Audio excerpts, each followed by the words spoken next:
The Fabulous 413 podcast is funded by the Handle Factory Community Clay Center, offering hands-on wheel throwing at the Green River Festival in Greenfield, June 19th and 21st. HandleFactory.com. The Fabulous 413 podcast is funded by the UMass 5 College Credit Union, dedicated to creating access to financial well-being for local people, businesses, and communities. Insured by NCUA, umass5.coop. Welcome to the Fabulous 413. I'm Khalees Smith. And I'm Monty Belmonte. Later in the show, we'll talk to Ricky Camilleri, a Hampshire alum from East Hampton, whose film Our Hero Balthazar will get a screening this weekend at the Garden Cinemas in Greenfield. Plus, Word Nerd Emily Brewster takes on a phrase and its eggcorn as we parse out who came first, the pike or the pipe, in terms of things coming down them. But first, next weekend in Great Barrington, one woman is performing her one-woman show for a live taping. With subject matter that should help you laugh through your tears. Hey, Siri. I'm not Siri. But I can answer all of your questions. He sure can't. How exciting! Sure cannot.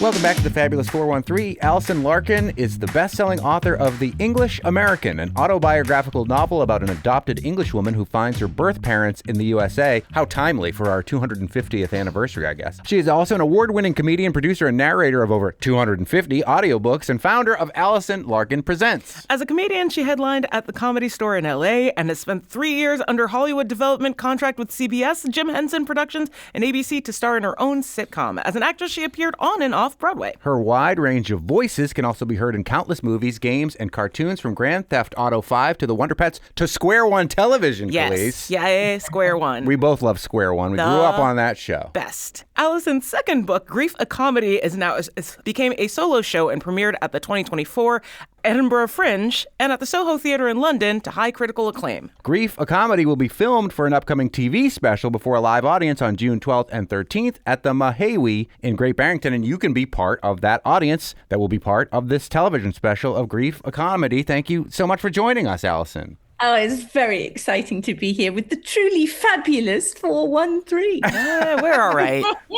We love hearing it out of your mouth like that. It sounds so elegant with the English accent. We're suckers for that, as I'm sure you know, being an English American. But like, in addition to your audiobook work, like, you apparently are just a master of dialects and accents in general. Yeah, I'm just so thrilled to hear that you had Square One TV, because I played Pauline in Pauline's Perilous Pyramid. Yes. That was a math game on PBS. So yeah, I do quite a few different voices. Well, I guess since we've already opened this can, let's start there. You have a strange relationship with one Desmond Tutu, and it has to do with your ability to do accents as well? It actually kind of does. A friend of mine, Karen Hayes, was making a documentary about him, and she was staying with me, and she invited me to meet him at this fancy restaurant in New York. And this was in 2005. And Archbishop Desmond Tutu is sitting at the end of the table talking to these two extremely impressive young men.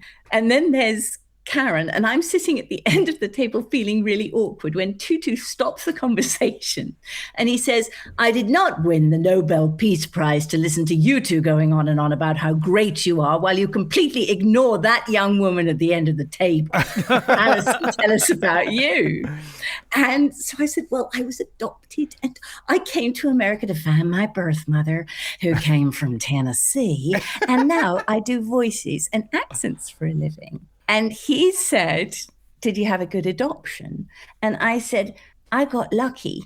Then again, if I'd been adopted by Mia Farrow, today I could be married to Woody Allen." Yikes. And then he found out that I could do a Margaret Thatcher impression. So he invited me to dine with him for the next 2 days with his entire entourage. And I would sit opposite him and we would talk about politics, with me as Margaret Thatcher and him as Desmond Tutu, which of course he was, and them.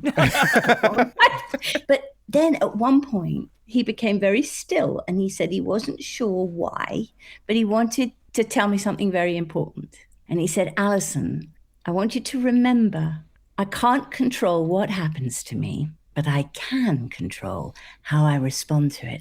Flip forward to 2020, when my beloved fiance, who I had fallen madly in love with in my 50s, died. And I'm suddenly remembering Desmond Tutu's words to me. We had stayed in touch, and I told him I avoided love my whole life because I was so afraid of the worst happening. And then I found it. But then when the worst did happen, instead of wanting to give up and hide under the bed and never come out again, I'm finding I want to live and love more fully than ever. What is that? And he wrote back and he said, first of all, I want you to know I have asked God to find you another soulmate, and she said she is on the case. Uh-huh. But secondly, you've got to do everything you can to make sure this story, which is a love story set in the Berkshires, is told as widely as possible because it will bring hope to a world that badly needs it. And you can't say no to Archbishop Desmond Tutu. And that was why I wrote Grief, a Comedy. So it's his fault. Talk about using your fiancé Bhima as part of the narrative framework for at least the book version of Grief, a Comedy, which I thought was really kind of fascinating. He's always going back and forth with you about like what you actually should include, what you shouldn't include, the pacing of the book, who needs to be brought in when. Like, he's a very vocal part of this piece. Yeah. Well, I mean, I don't know whether you two are in love with people, but I wasn't. Like many adopted people, I figured out quickly that the key to dealing with a fear of abandonment is to date people you don't like. So if they do leave you, it doesn't matter. Either that or guarantee fidelity by dating someone no one else wants. So, I did marry. And then when my husband lost all our money and I had raised 2 children in the Berkshires after quite a big career in Hollywood, I just realized I couldn't raise them in LA because the LA philosophy is, I may not be much, but I'm all I ever think about. So I fell in love. And so the story was so funny. Bhima was from India. He was from South India, from Vizag near Hyderabad. And he'd come to America 30 years before to do a PhD in engineering at RPI. And I had come to find my birth mother. We had so much in common. We were both immigrants in the United States. And we fell madly in love. And it was, it was the kind of love that feels a bit like you're wearing a pair of shoes your entire life that's too tight. And then finally you take them off. And suddenly there we are in our 50s, finally fully in love for the first time in our lives with someone who really gets us. And so I wanted to introduce him to the world. He was so funny. And our love story was very romantic. So anybody who says you cannot find true love in your 50s does not know what they are talking about. We did. And it was fantastic. And then when he very suddenly died 5 days after asking me to marry him, it was a terrible shock. But then it was COVID. So when Desmond Tutu basically instructed me to write the show, I wrote the show first. And I became Bhima on stage. I became all the characters that we met and told the story. And then the show did so well, I thought, I haven't quite finished with the story. And I thought, I know, I'm going to write a book also called Grief, a Comedy. And it starts 6 weeks after Bhima died, when he shows up at this kitchen table, determined to help me find love again. And it's imaginary, of course. Or is it? What's happening at the Mehewi, it's June 12th and 13th. We're filming a television special of Grief, a Comedy, of the show. And it is incredibly exciting because the audience is coming from the Berkshires, from the fabulous 413 babies. And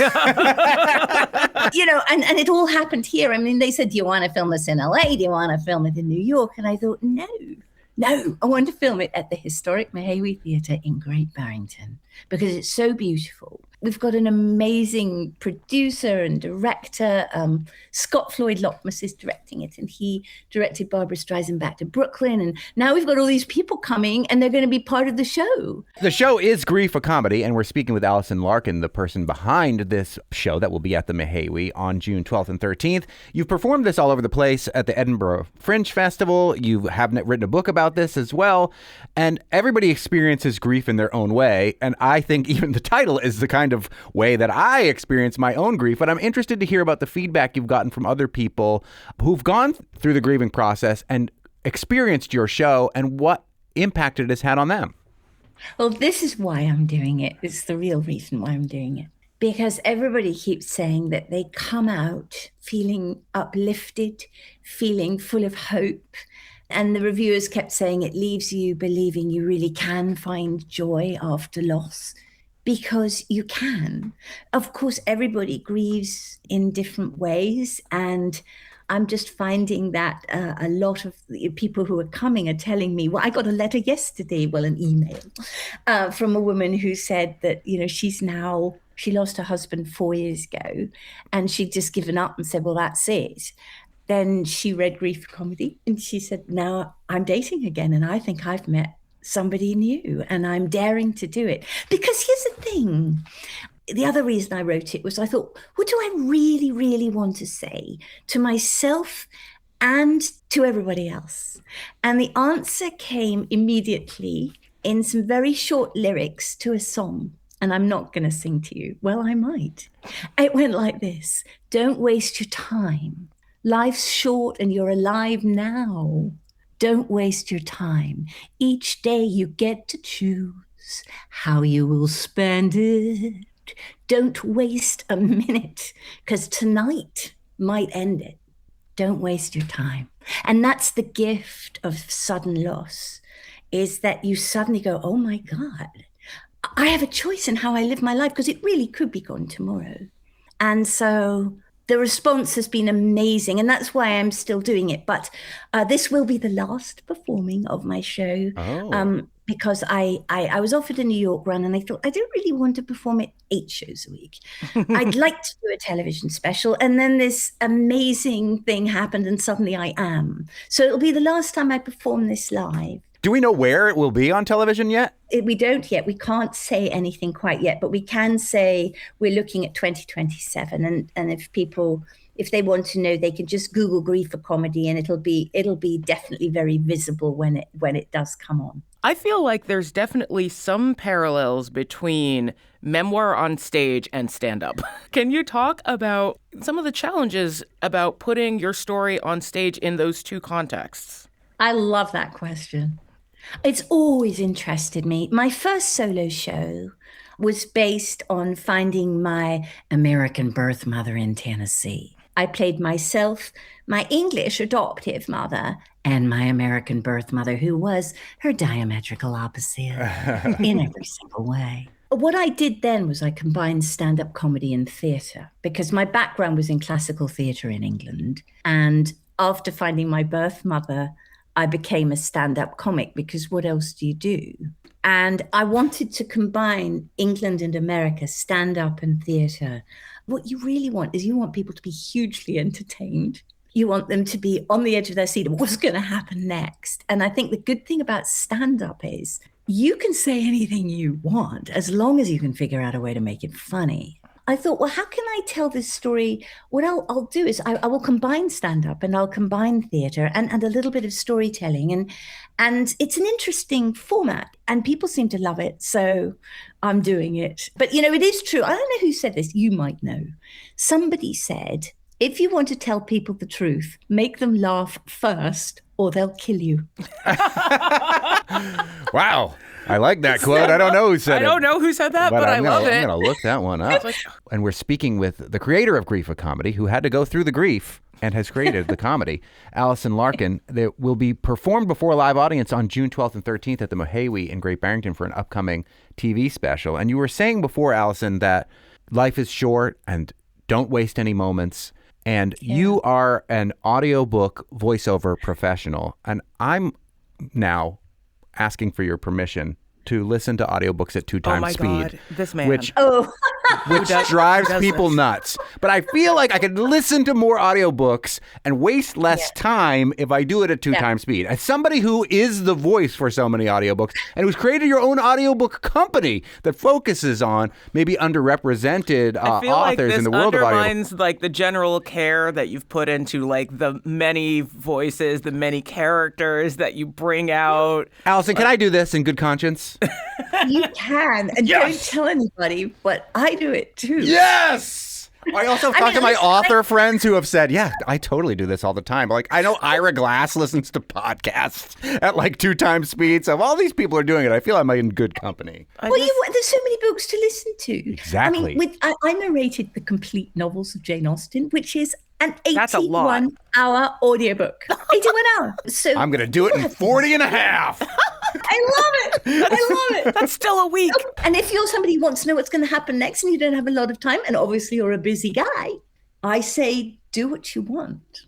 It's not so much the like, how can you do this as how can you understand it at this speed? I just need some time. You get used to it. That's what you say. Speaking of your audiobook empire, one of the things that I thought was really cool about this is that like on one of the first few dates with Bima, he accidentally shows you how much you are looking at your audiobook work as very isolating. Like it's you, it's a job that you were offered and took because you were a single mother and you could do it and still have a lot of interaction with your kids. And you kind of feel isolated about that. But Bima really shows you like how connected you are to your community despite that feeling of isolation. That's true. And since Bima died, I've become very close to my community.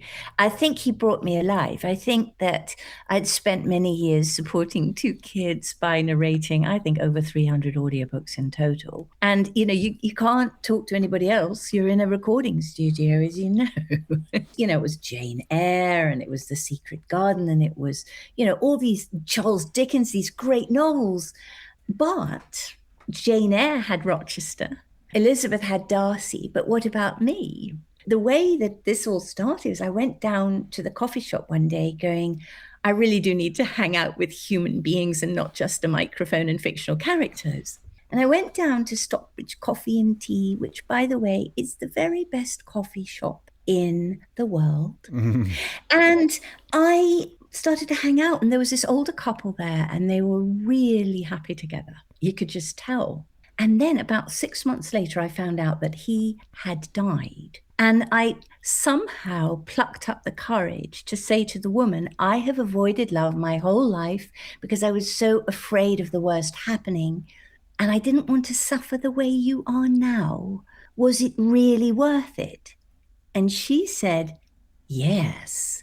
Was your choice to avoid love really worth it? Mm-hmm. And I said, I don't know. And that's when I think I opened up and thought, my God, if I don't find out what it's like to fall in love now, I never will. And so I did try some online dating in the Berkshires. I talk about it in my show. You do talk about it in the book. I was thrilled that you read it, Khalees, because I'm thrilled because I know how busy you are. Yeah, I would go down to Stockbridge Coffee and Tea after Bima had died, and we'd all be sitting outside, and everybody was called Bob apart from me. And they were all in their 70s and 80s, but they became my clan and my best friends, and they still are.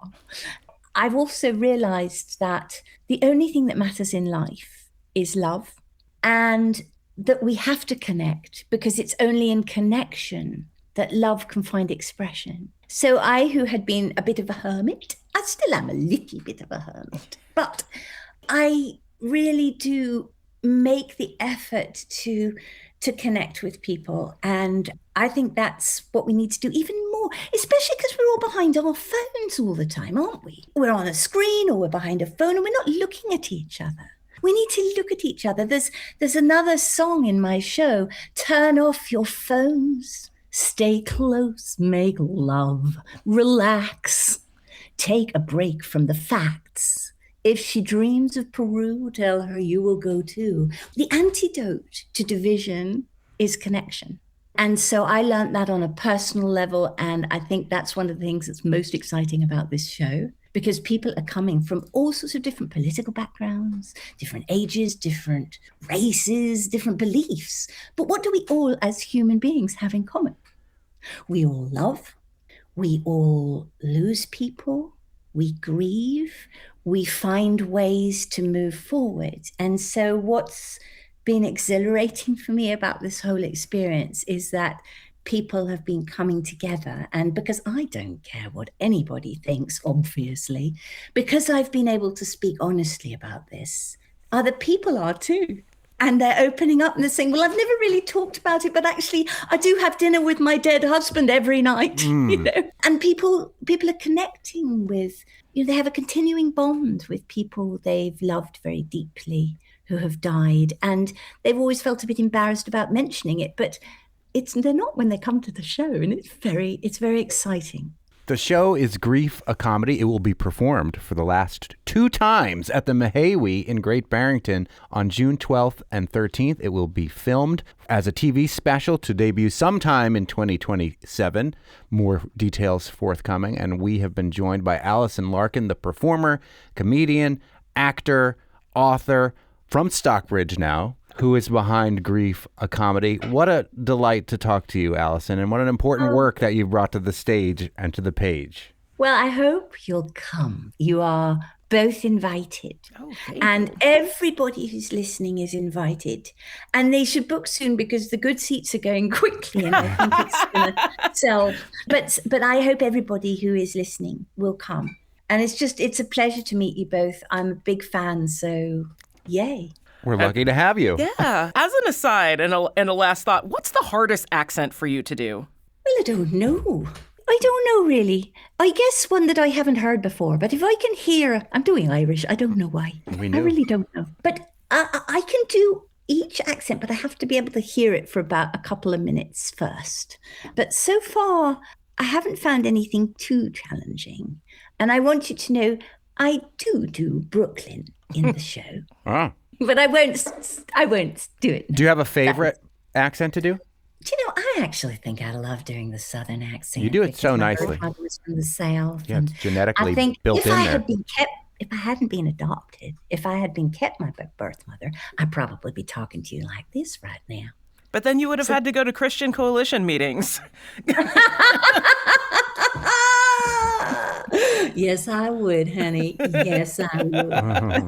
I'm going to unfortunately be on the Cape when your show is being taped. You can watch it in double speed. I will. I promise. Oh, don't promise.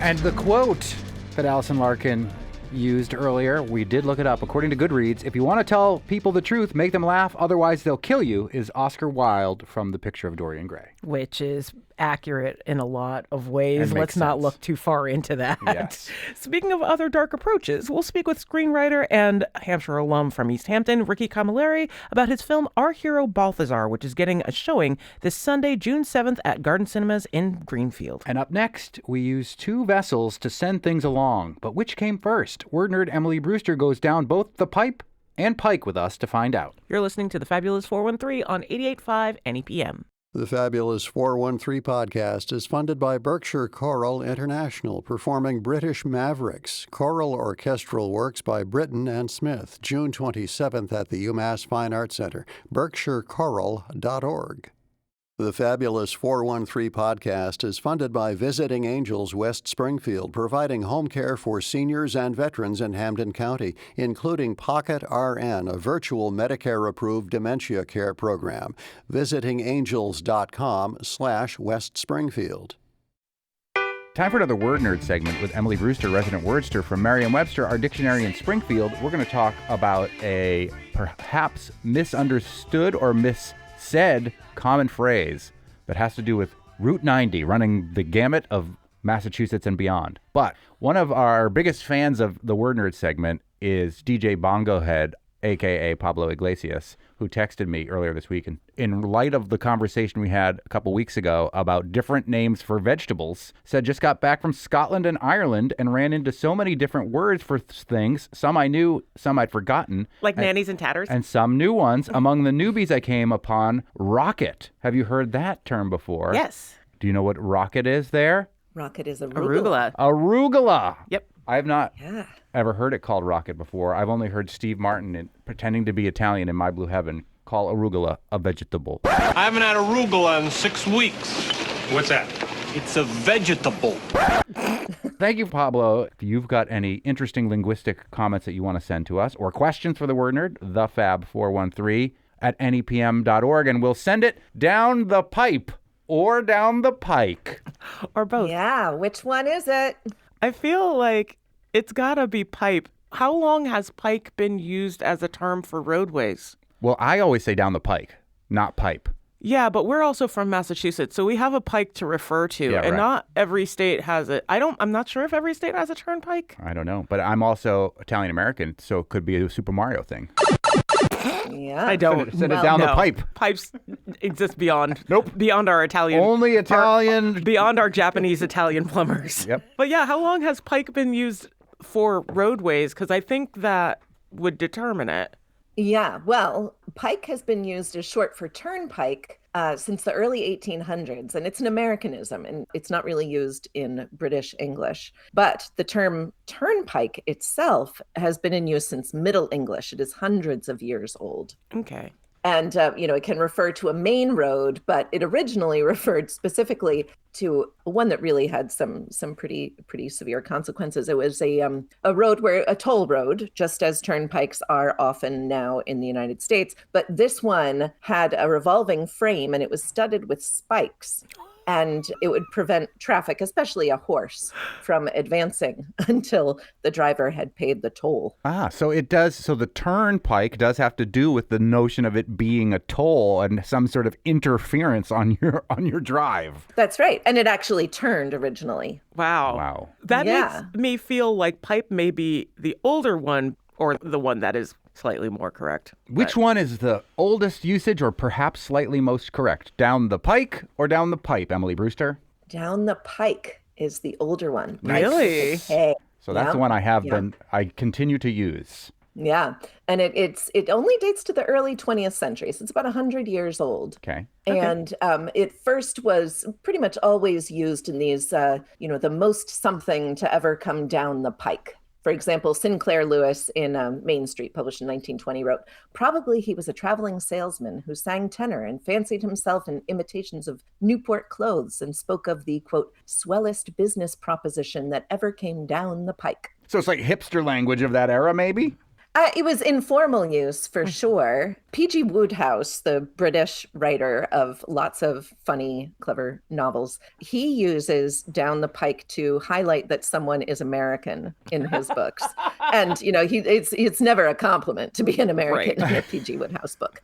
But it's hard to know how it was perceived in the United States. But the original phrase is definitely down the pike. And it meant in the course of events. So something, and it's typically something that is coming down the pike. It's a metaphor playing on the idea of something coming on a road that is well traveled, especially with business. My favorite part about our turnpike, the Massachusetts Turnpike, is between mile marker 19 and 20. When you see that sign in Beckett that says, "You are at 1,724 feet, highest elevation on I-90 east of South Dakota." Yep. It is such a random factoid on such a major highway that literally every time I drive by it, I take a selfie video and send it to my whole family going, yeah! And now anytime anyone in my family goes by that sign, we are always notifying each other by either texting the word yeah or sending a little video. That's awesome. Yes. That's ridiculous. Good old Beckett, the highest elevation east of South Dakota. Beckett is fun for a lot of reasons. Yes. So then when did down the pipe come up? That's much more recent. That is like mid 20th century. So I don't know. It's not that much more recent, I suppose. But yeah, coming down the pipe is considerably later, mid to late 20th century. It does kind of make sense. It seems to be also connected to the idea of something being in the pipeline. Right. Right. And there's like pipe and pipeline. I guess it's technically an eggcorn. It is something that is a word that is used in place of another word because it makes sense, because it's a kind of a mishearing or a misunderstanding, and it's trying to make something more logical. And if you go back to our episode talking about eggcorns, it's a way of saying acorn because it looks like an egg. You would say logically you could call it an eggcorn and it would make sense, even though it is not technically correct. And so down the pipe with pipeline and flushing toilets and things like that, something is going down or coming down. It makes perfect sense that you'd say it's coming down the pipe. Although I think I only ever hear people say down the pipe when they're referring to eating things. I don't really hear it in some calamity or something is coming down the pipe. Like, I always hear pike in that case, but when we're talking about food, something went down the pipe, something went down the wrong pipe. I hear down the pipe with food. Oh, interesting. Right. But that's not the same use, right? Because in that case, we're talking about the alimentary canal, really. Pipes in our throat, especially you think of the windpipe, but also, yeah. But no, we've got examples of uses like, the worst piece of legislation that has come down the pipe yet. Put that in your pipe and smoke it. That's more referring to legislative pipeline. Right. No, the illusion is there. It's definitely there, coming down the pipe. Yeah, the idea of pipe and something traveling through it is what makes that phrase seem apt. And in many parts of the country, a pike is meaningless. It's a fish also. Oh, Right. So because turnpikes they're not universal at all. The first turnpike ever in the United States was the Pennsylvania Turnpike. In 1795, it was privately built between Philadelphia and Lancaster. That was the first one that was officially built. And then the first public turnpike was also in Pennsylvania. That's the Pennsylvania Turnpike, which originally went from Harrisburg to Pittsburgh, and that was completed in 1940. But throughout a lot of the United States, people have no familiarity with the word turnpike or with the shortened form pike. And so pipe and pipeline make a lot more sense. Is it more of a east of the Mississippi thing as opposed to a west of the Mississippi thing? It does seem to be, yeah. Huh. Well, I don't know. We have the highest elevation on our turnpike that is east of South Dakota. But it's only the turnpike. It's just I-90 everywhere else? It's just 90 when you get past Illinois. It feels very much like, because we had English influence on a lot of the things on the East Coast before hitting the river, that makes sense that turnpike would remain a thing on this side of the country. Yeah, I guess so. Yep. In other places, they're called expressways or highways or parkways. Yeah, the word turnpike is not widely used. There is a Florida turnpike, several Florida turnpikes. Yeah, but that's because all of the people who get sick of New England winters go down there and they change the language. God's waiting room. Wow. Because guess what's coming down the pike, kids? Death. Yeah. Now, the Mass Pike is officially called a pike. That's its name, the Mass Pike. The Mass Pike. Not the Mass Turnpike. With its problematic logo. Did they change that? From being a pilgrim hat with an arrow through it? The arrow's they don't have an arrow through it anymore. I love the hate.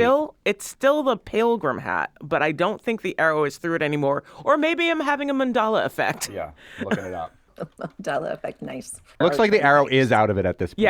Yeah. I'm like, the only place I ever see that logo is on 90 and 90 in New York is not the turnpike, because 87's the turnpike, coming back to Massachusetts from going to play games in upstate New York. And that's the only time I ever see the logo. And I don't remember seeing a arrow on it. Yeah, it's still a pilgrim hat. The arrow's gone, which I low-key kind of loved and hated at the same time. No, it's terrible. I'm glad it's gone. It's racist. We're all but if glad I were it's an gone. indigenous person, I'd be like, yeah, good for you. But no matter what you say, we're all glad it's gone. Yeah. Anyway, turnpike. So you can say it's coming down the pipe. Like if it's food, especially in Khalees's version, if it's food. Right, but that's different. If we're saying that, like, what new shows are coming into town, what's coming down the pipe, that's pretty much an eggcorn. Right. Although that makes sense because it could be coming via internet, and we know that the internet is a series of tubes. The internet is not something that you just dump something on. It's not a big truck. It's a series of tubes. Or pipes. Yeah. So it could be television being delivered to your Netflix via pipes. Yeah, and like Emily says, if we're basically referring to pipeline, they work in similar fashion. Yeah. So you could say which is why it makes sense. Yes. So you could probably, to be more correct, say coming down the pipeline, right? Yeah. Yep. When she comes. Coming around the mountain, yeah. I am curious about listeners, if they come from places that don't have turnpikes, don't have the Mass Pike, don't have other turnpikes, if it was surprising to them to know that the older phrase is down the pike. I would be interested too. When that was sort of understood as being short for turnpike. Do let us know at thefab413@nepm.org. But now I feel like using turnpike as the terrible answer to a very dumb riddle. What is it? What do you call a fish who can't be trusted? Did you just make this up? Yes. A turnpike? I like that. I like your idea of pipe coming down the pipe being food because it reminded me of the deep thought by Jack Handy from Saturday Night Live, which is if God dwells inside us, like some people say, I hope he likes enchiladas, because that's what he's getting. Because enchiladas are coming down the pipe.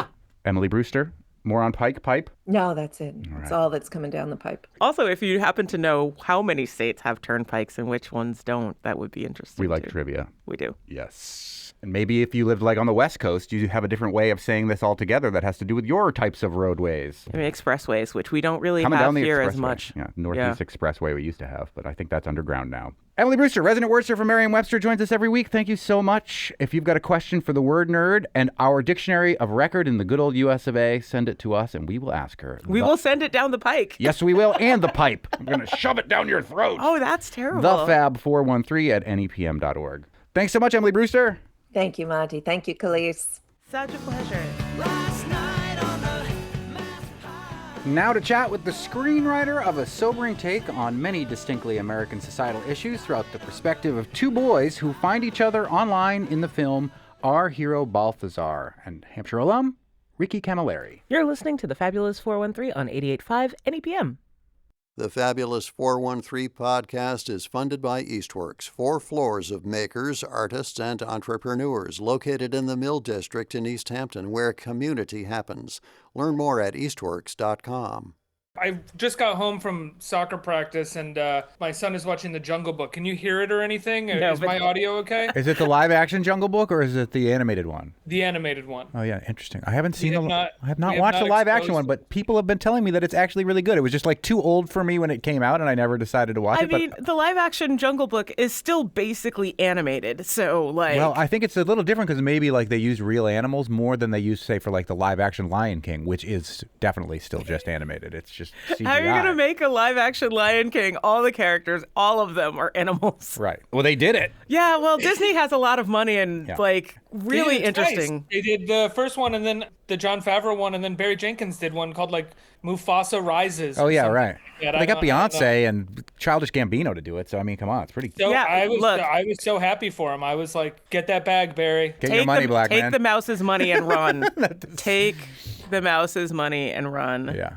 I'm happy to present to the public that my son watches old school animated movies. Ah, cell shading. Yeah. We Yeah. miss it. I It makes love a it. difference. I mean, it sounds silly being a movie maker, but we prefer him watching movies because they're long form. And if he watches something like Bluey, which no shade on Bluey, it's great. It's so short and starting over. And Right. with these movies, he ends up retelling the whole story to us afterwards. And he's only 2.5. So it feels like it, helps his brain a little bit more than if we were to be just throwing on 50 episodes of Bluey in 30 minutes. Yes. But thank you so much for doing this. I really appreciate it. Sure. Well, thank you for extending the screener timeline that we when to watch it, because I was like, when I went to watch it, I was like, uh-oh, I think this ran out. I think I said that. I was like, oh, we were supposed to have watched this by yesterday. Yeah, but how cool was it when my kids came home and then I'm watching it on the TV in our living room and there's a little icon on the bottom, special screener for Monty Belmonte. They're like, whoa, Dad, fancy. Oh, You know got you to made be it. cool for a few minutes. I know, Yes. just those few.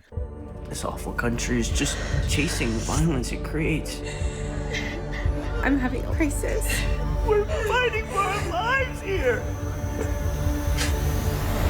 Is that sincere? Are you actually crying? That's a good question.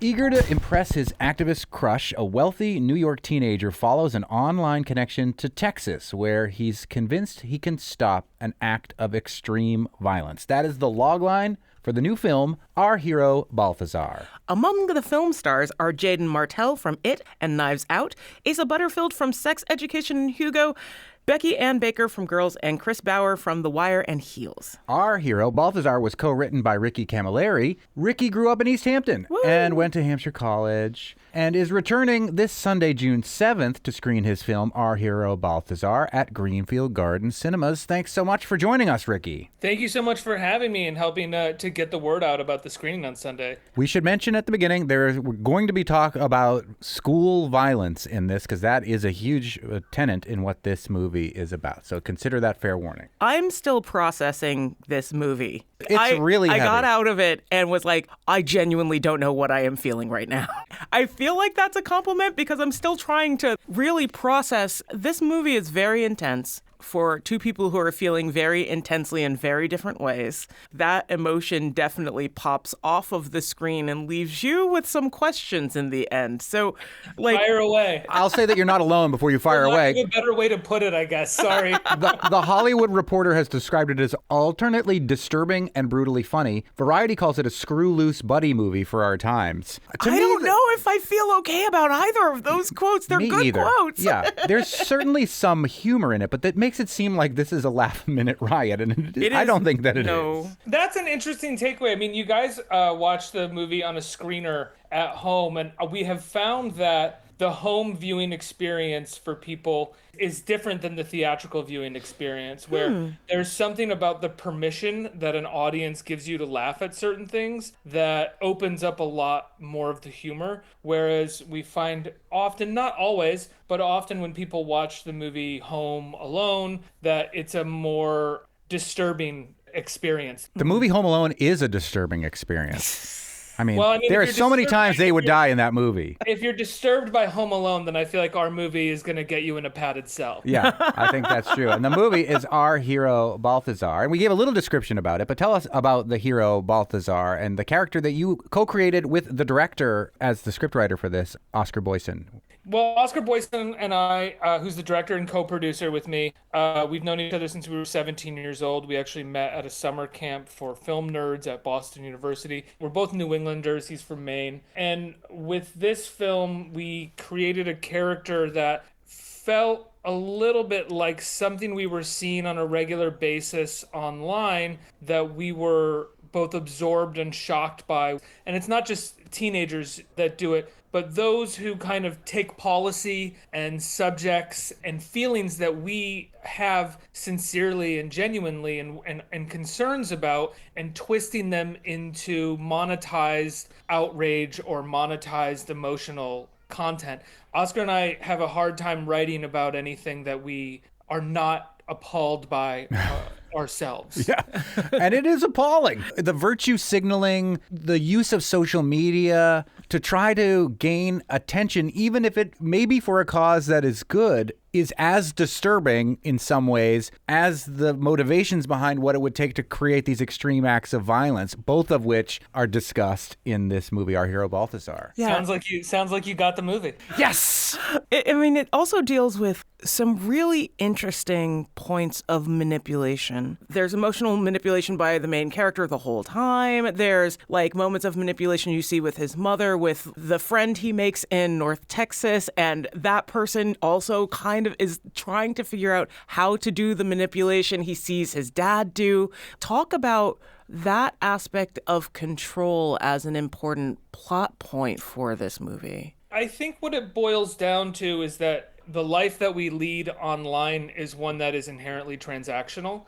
You are performing for friends, you are performing for strangers, so therefore there's no sense of authenticity and sincerity. I know oftentimes the movie seems like we're sort of slagging kids these days, but really we thought a lot about when we were kids.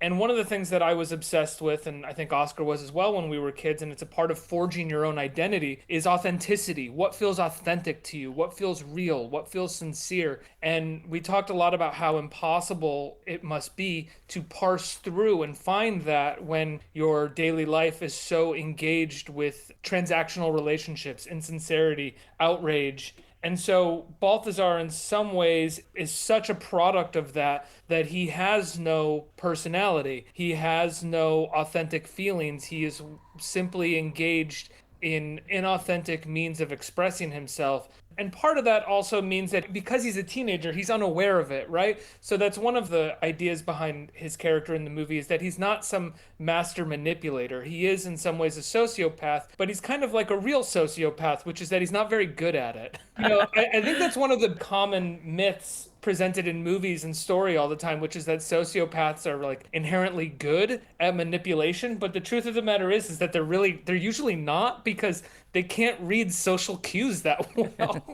So you can recognize that, you can see them coming from a mile away, and Balthazar definitely exhibits that. But in terms of manipulation, I think that that's all he knows. Well, it's interesting. You brought up your own childhood, and I think about my childhood. Like in the 90s, one of the most devastating insults somebody could call you would be a poser. Mm-hmm. But what Balthazar Balthazar really is, quite literally, is a poser. He is posing and gamming for the camera to try to gain attention and will do whatever it takes. Memorizing lines from other people's articles in order to give his performance more gravitas. It doesn't get more posy than that. And that is only one of the big issues that is tackled in this movie, Our Hero Balthazar. The other one is extreme school violence and school shootings. And we're speaking with Ricky Camilleri, who grew up in East Hampton and who went to Hampshire College and is the co-writer of this new movie, Our Hero Balthazar, that will get a screening at the Greenfield Gardens Cinema this Sunday evening with a Q&A with you. It's a heavy topic. Why is that one of the topics you wanted to unpack in this script?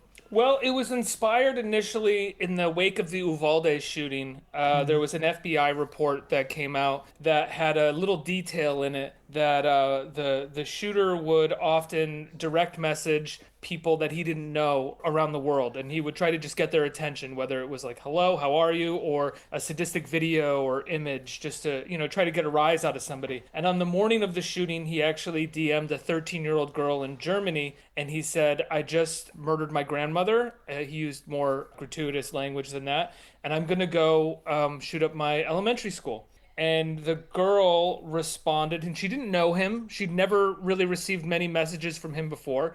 It didn't come with photos or evidence of any kind. And she just responded, that sounds cool. After this FBI report came out, she was doxxed online. Even members of what many would refer to as the mainstream gatekeeper media, cable news people were talking about how she should have done more. Should she be prosecuted? Did she withhold evidence? And to me, that felt like a microcosm of what it might be like to be young right now. And I think it's even a microcosm to what it feels to be a sentient, conscious person, which is that you are significantly exposed to societal rot on a regular basis, and those who are responsible for it are never taking responsibility, and in fact they're making money off of it. And so that felt like a starting point for us. And of course, if you're 17 years old, the biggest issue for you is the potential to get murdered when you go to school. And Columbine happened when I was 15 years old, and there was a belief then that something would get done, but nothing ever got done. In 30 years, nothing has ever gotten done. So to me, it felt like, why aren't more movies made about this subject? Why isn't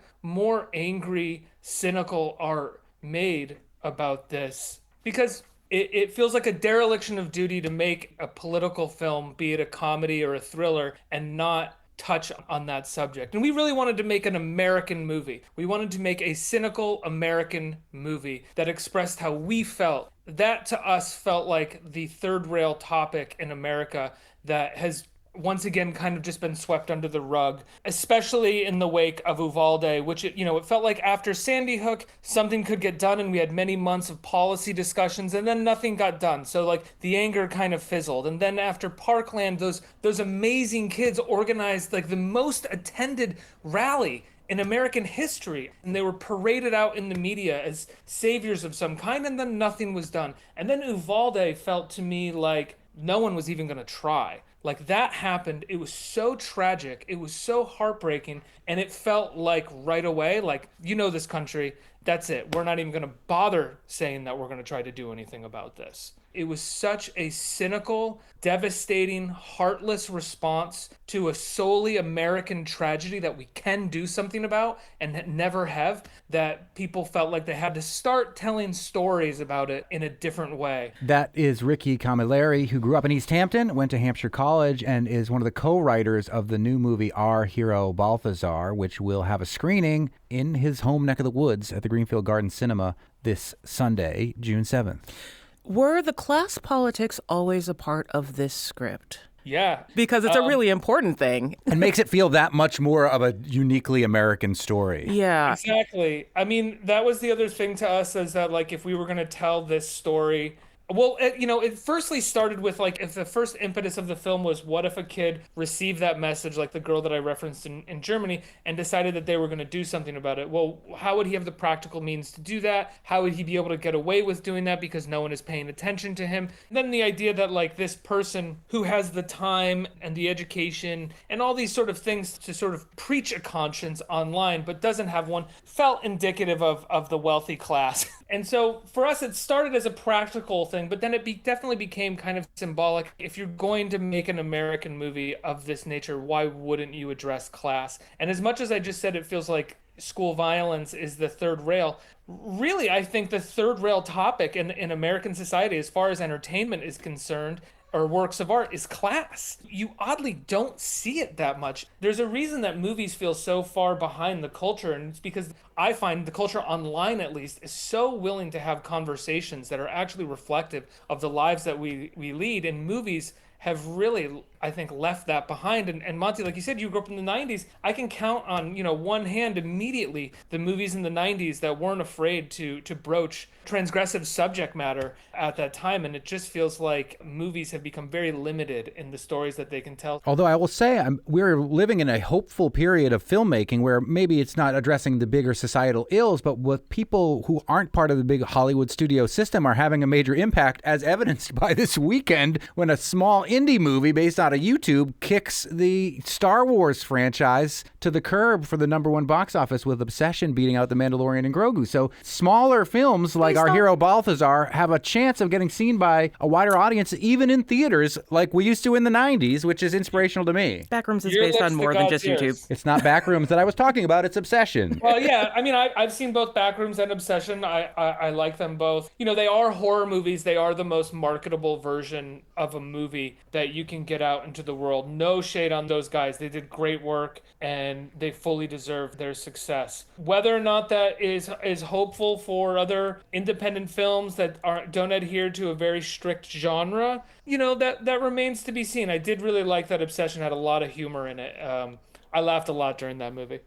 And I did not laugh a lot during Our Hero Balthazar, despite the fact that it was billed as a dark comedy, although I would love to see it with the theater and see if that changes in any way. Come to Greenfield Garden Cinema Sunday night. Yeah, right, 6:30.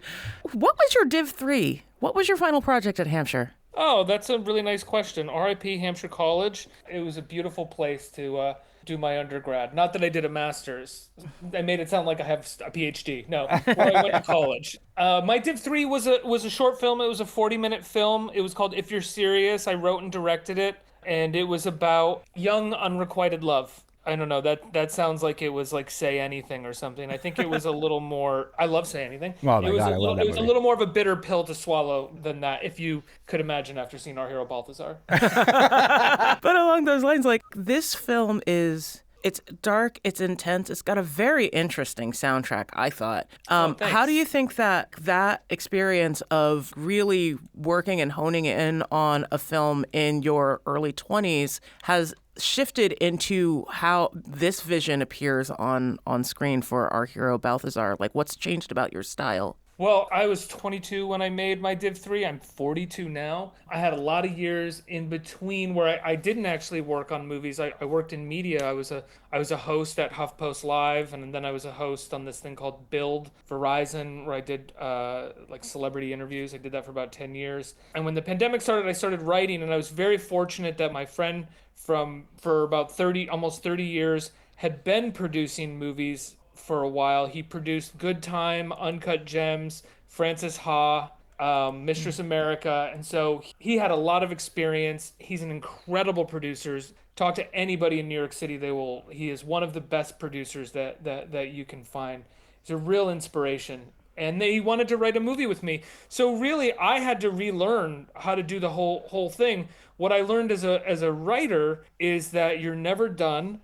You can't be precious about anything. Everyone has their own style and way that they do it, but our style was that we were writing up until we were shooting, and then before shooting we did 2 weeks of rehearsals with our actors where we rewrote scenes with the actors to get them comfortable and to get it into their voice and to make sure everything made sense. And then, we would rewrite on set while we were shooting, and then we would rewrite while we were editing. For us, we like a really elastic process that is always breathing. And I was a little bit like that in college as well. I always liked improvisation, controlled improvisation, and I always liked feeling like you were giving people the space to be as creative as possible and to fail happily, because sometimes the coolest things can come out of a failure and you don't want to limit anybody. That makes a lot of sense with this movie. There's a certain minimalism to it that isn't stark. It just lets moments kind of be while you accept what it is. And I really appreciated that, considering the subject matter.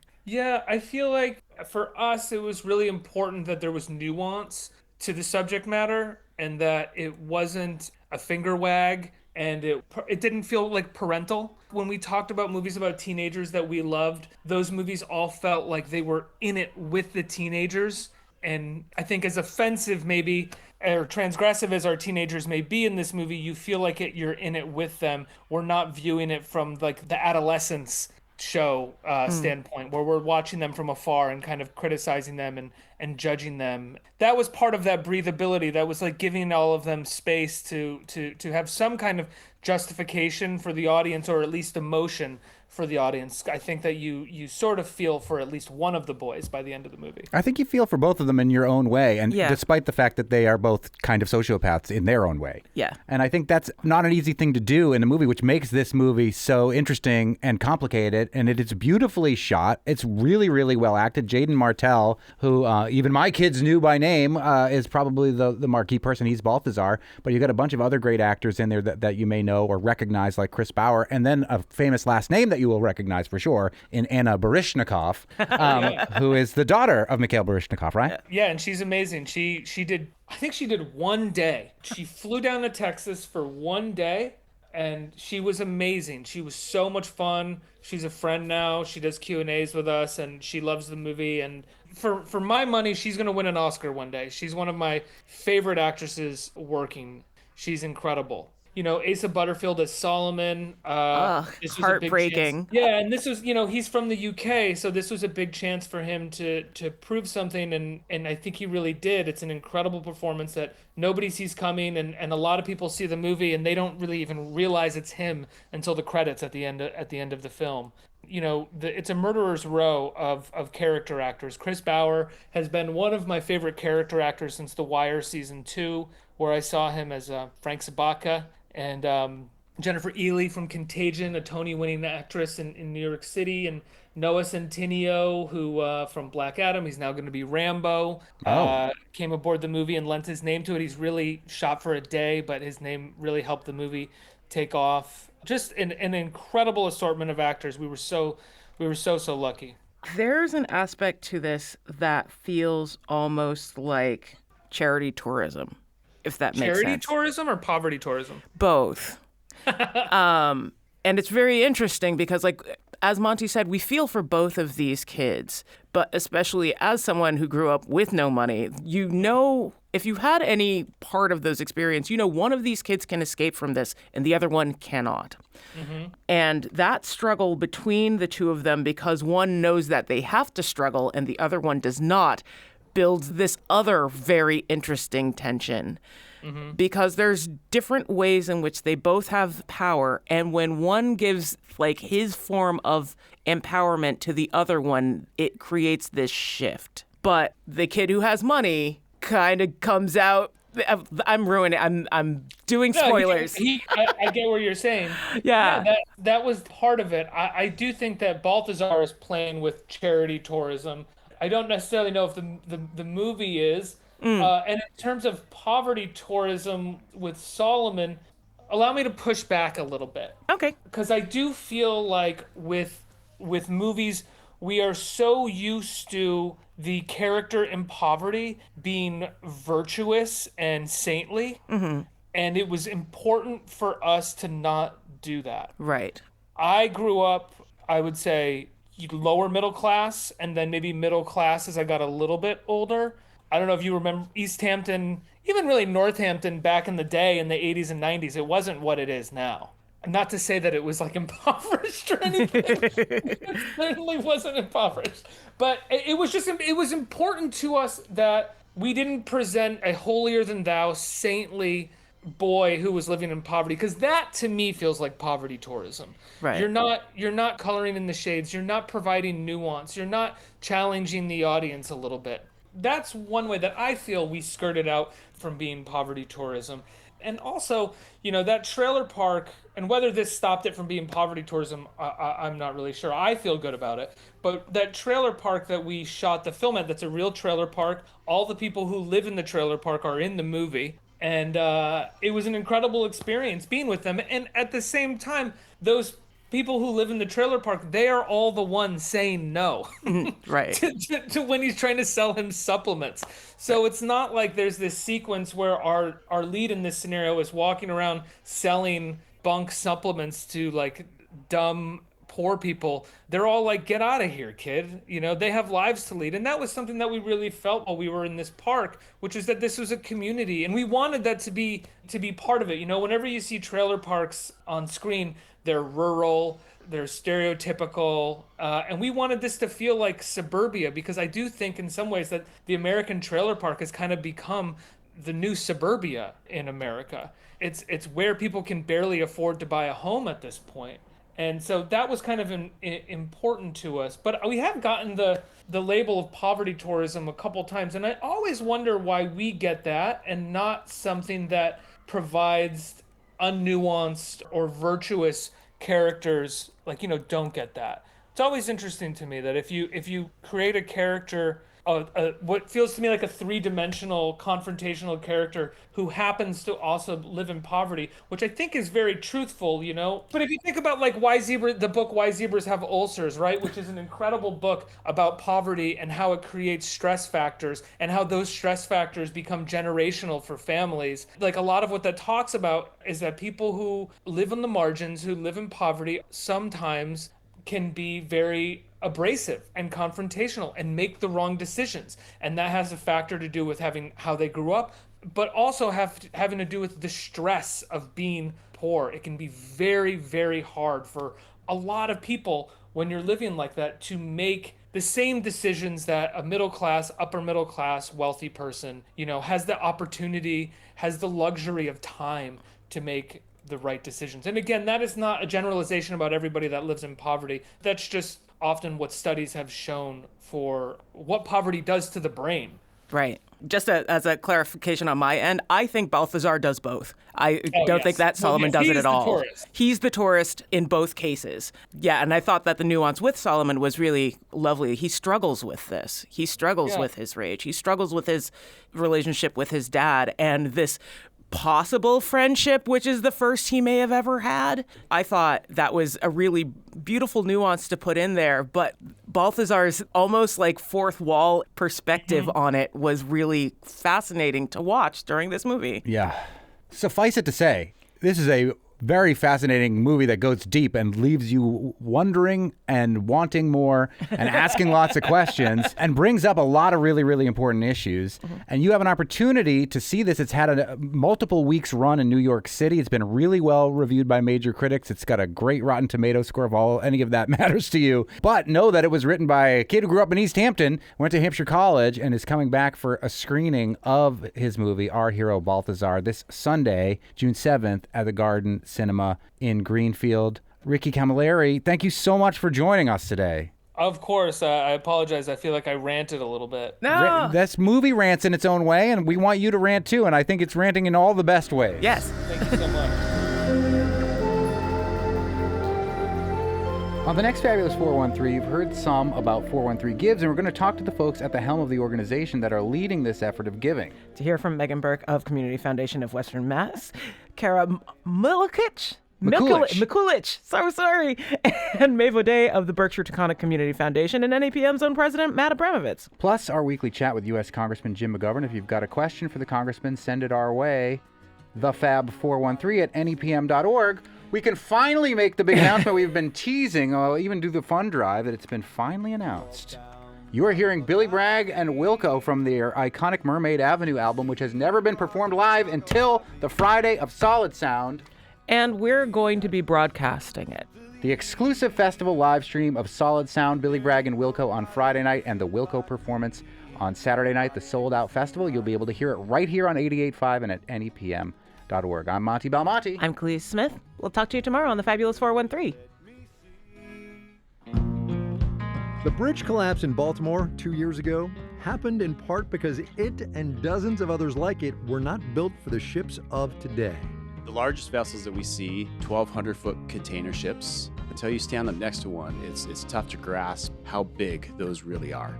I'm Kai Rizdal. Bridges as infrastructure bellwethers. Next time on Marketplace.